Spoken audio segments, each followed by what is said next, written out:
I've come to Northern RV to check out some caravan repair DIY disasters. You know, to get some tips on what to do and more importantly, what not to do. So let's check it out.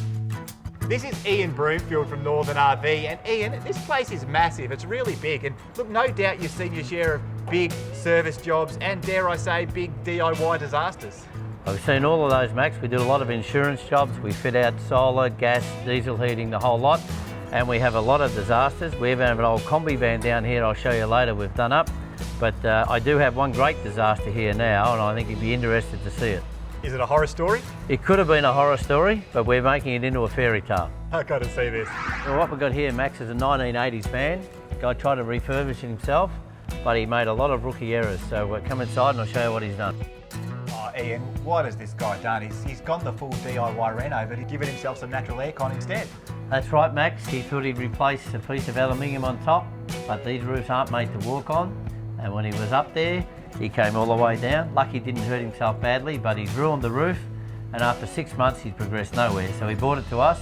And within 6 weeks, it'll be right. We'll reclad the whole lot. We'll put in new appliances, all with full gas testing and electric testing, and new certificates, new shower, new cooktops.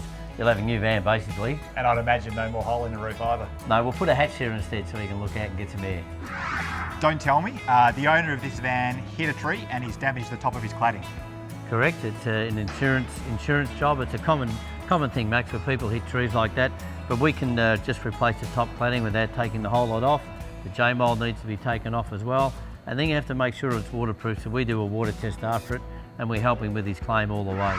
Well, what's happening here, Max, is this guy has retrofitted 3 tanks onto his van, but he's given no thought to the bore weight.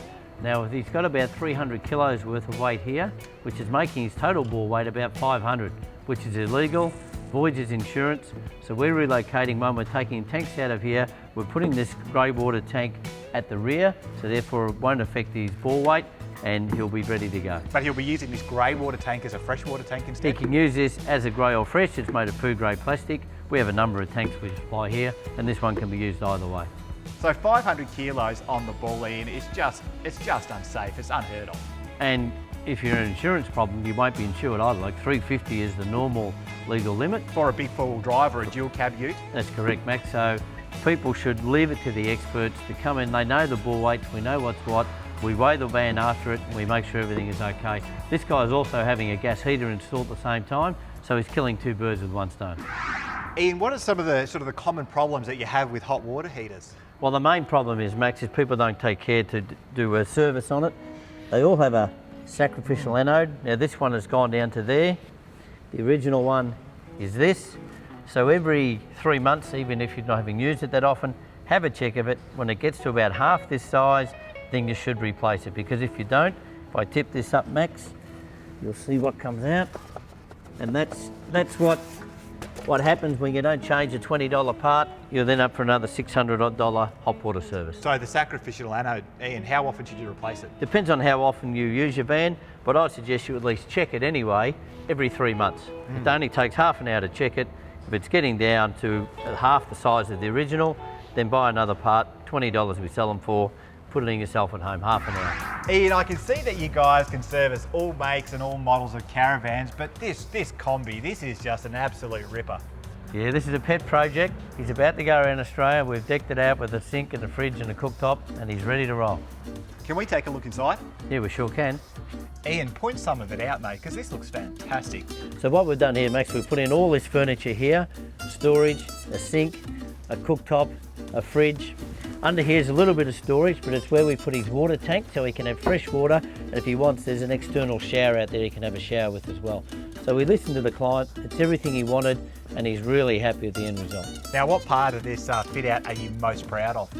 I like the way we've got the furniture all to fit in nicely. Still gives him a fair bit of room, but it's all in there and it looks good, it's professional, it doesn't look like a backyard job. Ian, how many hours have actually gone into fitting out this van?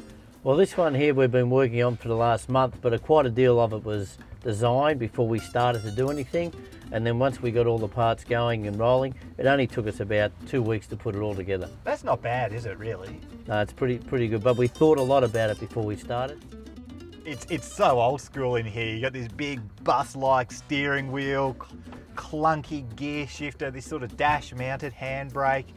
I don't know about you, but I'm going to Byron Bay. Sounds good to me. Thanks, Ian. You know, I reckon I've learned two things. One, don't work on the roof of an old caravan. And two, some jobs you just got to leave to the professionals.